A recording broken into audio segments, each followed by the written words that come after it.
Agora vamos para a segunda parte dessa aula, onde fala sobre os inimigos de Jesus, onde eles ficam ali sem saída devido ao que havia acontecido, devido à sua ressurreição.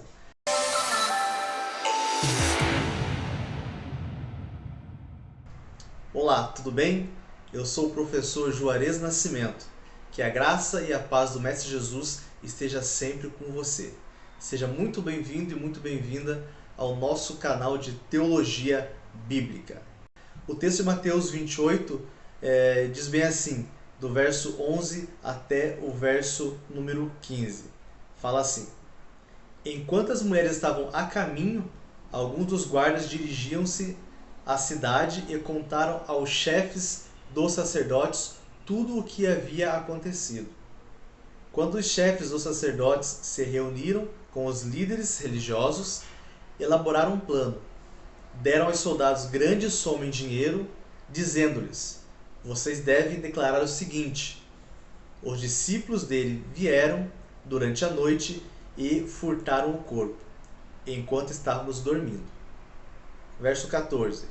Se isso chegar aos ouvidos do governador, ou seja, do imperador, nós lhe daremos explicações e livraremos vocês de qualquer problema. Assim, os soldados receberam o dinheiro e fizeram como tinham sido instruídos. E essa versão se divulgou entre os judeus até o dia de hoje.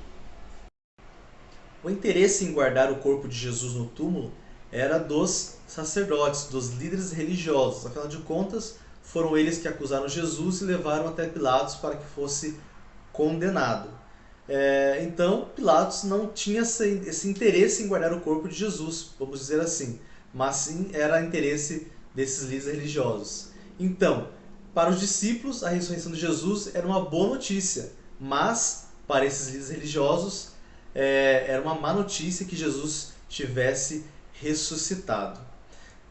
O nome guarda ali é o que gera pra gente o nome de custódia, ou seja, do grego guarda significa custódia.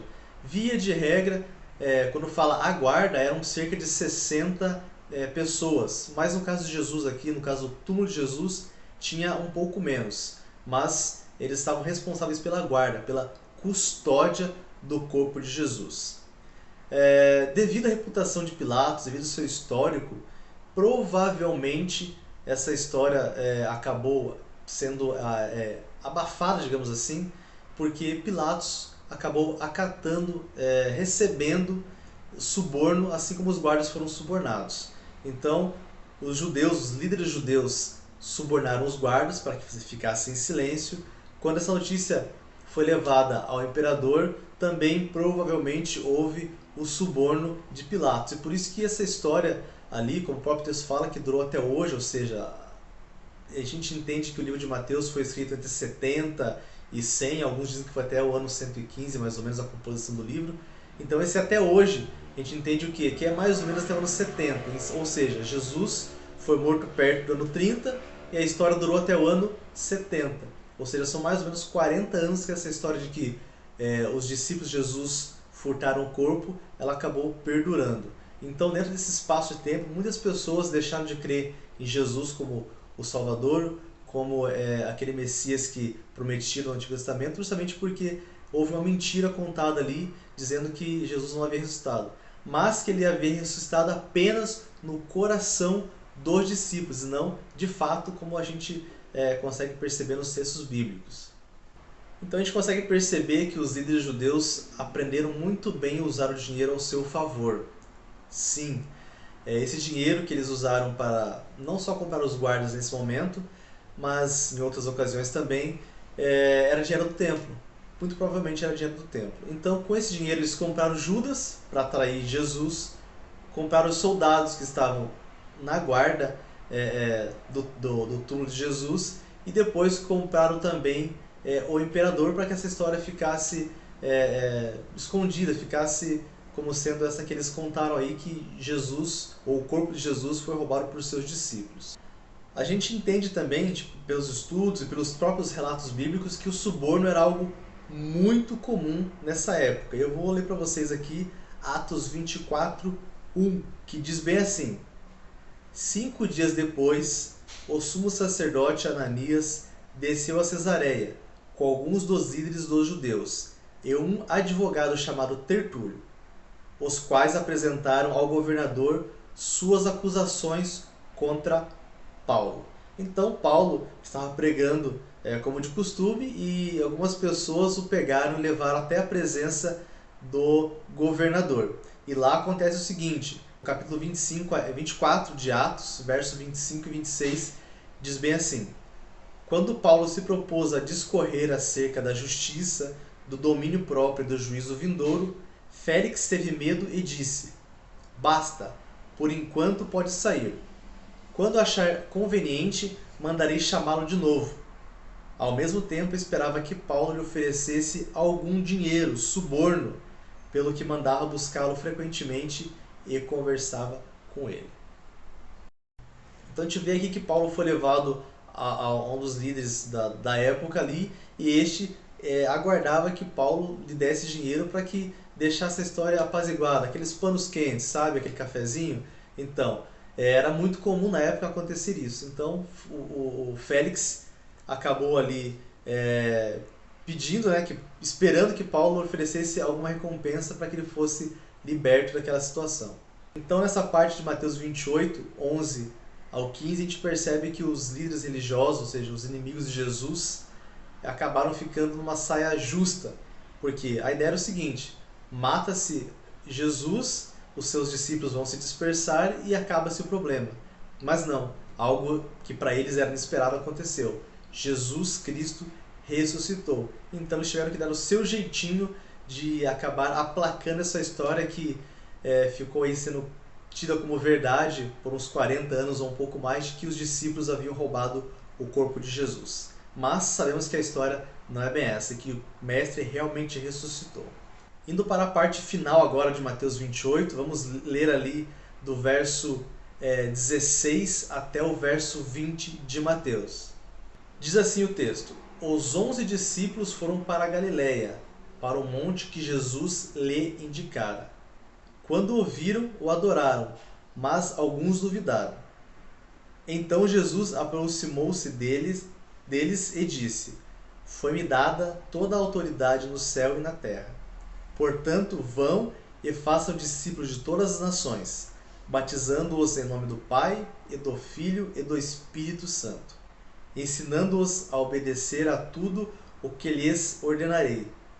E eu estarei com vocês para sempre, até o fim dos tempos. O texto de Mateus 28, 18, se assemelha muito a um trecho de Daniel que diz assim: na minha visão à noite, vi alguém semelhante ao filho de um homem vindo com as nuvens dos céus. Ele se aproximou do ancião e foi conduzido à sua presença. A ele foram dadas autoridade, glória e reino. Todos os povos, nações e homens de todas as línguas o adoraram. Seu domínio é um domínio eterno que não acabará, e seu reino jamais será destruído. Daniel capítulo 7, verso 13 e 14. Falando aqui sobre a grande comissão, a ocasião dela foi onde? Ela foi um monte na Galileia, provavelmente no mesmo monte em que ocorreu o Sermão da Montanha. E a gente consegue perceber isso em alguns textos, como por exemplo Marcos 16, 15 a 18 e 1 Coríntios 1 Coríntios 15, 5 a 6. A autoridade da comissão está lá em Mateus 28, 18 ao 20, texto que a gente leu agora há pouco. É uma autoridade absoluta, ou seja, o versículo 18 diz bem assim, que toda a autoridade foi dada a Jesus. Qual o alcance do reino? O verso 19 nos responde isso. Diz bem assim, que todas as nações, esse é o alcance do reino. Qual que é a amplitude dessa mensagem? O verso 20 nos fala assim, ensinando todas as coisas, ou seja, tudo que Jesus havia ensinado, os discípulos foram chamados, foram comissionados a repassar às demais pessoas de todas as nações. E Jesus nos garante a sua companhia pessoal até o fim dos tempos. Ele diz bem assim no verso 20, eu estarei com vocês todos os dias. E o verso 18 diz bem assim que, Jesus dizendo, foi-me dada toda a autoridade no céu e na terra. Primeiramente ali, esse foi-me, ou me foi dado, né? É um sujeito passivo, ou seja, não veio de Jesus, não veio do próprio Jesus essa autoridade, mas foi dada do Pai, do próprio Pai a Jesus, ou seja, foi transferida, ou seja, restituída essa autoridade que Jesus tinha. Porque lá em Filipenses diz bem assim, que Jesus se esvaziou de si mesmo, né? Então agora aqui a ele é restituída toda a autoridade que ele tinha anteriormente, antes de vir cumprir com o seu ministério terreno. E a palavra autoridade, em uma frase, dá para a gente resumir na seguinte questão. Significa liberdade, direito e poder de agir. Ou seja, ele pode fazer o que ele quiser porque ele tem liberdade para isso, porque ele tem autoridade. Ele tem o direito de fazer por quê? Porque a autoridade é dele e ele tem o poder. Ele pode fazer e agir como quiser. Por fim, Jesus deixou para a igreja uma grande missão. E eu vou ler um texto que eu busquei no comentário bíblico Mundo Hispano. E diz bem assim: a missão da igreja é trabalhar debaixo da autoridade de Jesus com o objetivo de levar o maior número de pessoas a conhecer e se submeter a essa autoridade real, como súditos do seu reino. Então a grande comissão nada mais é do que levar os ensinamentos de Jesus a todas as pessoas, independente de localidade, independente do que for, mas levar essa verdade de Cristo para as demais pessoas. Se você chegou até o fim desse vídeo, eu quero te pedir mais uma vez que se inscreva no canal, que você ali curta essa mensagem, porque o YouTube vai entender que é um material relevante e pode chegar a mais pessoas, pode abençoar mais pessoas com o seu simples gesto de curtir o vídeo. Comenta aí embaixo também se você gostou, o que você gostaria de ver, alguma dúvida sobre Bíblia, sobre teologia, que de repente eu possa estar te auxiliando. Que Deus te abençoe, meu irmão, minha irmã, e até o próximo vídeo.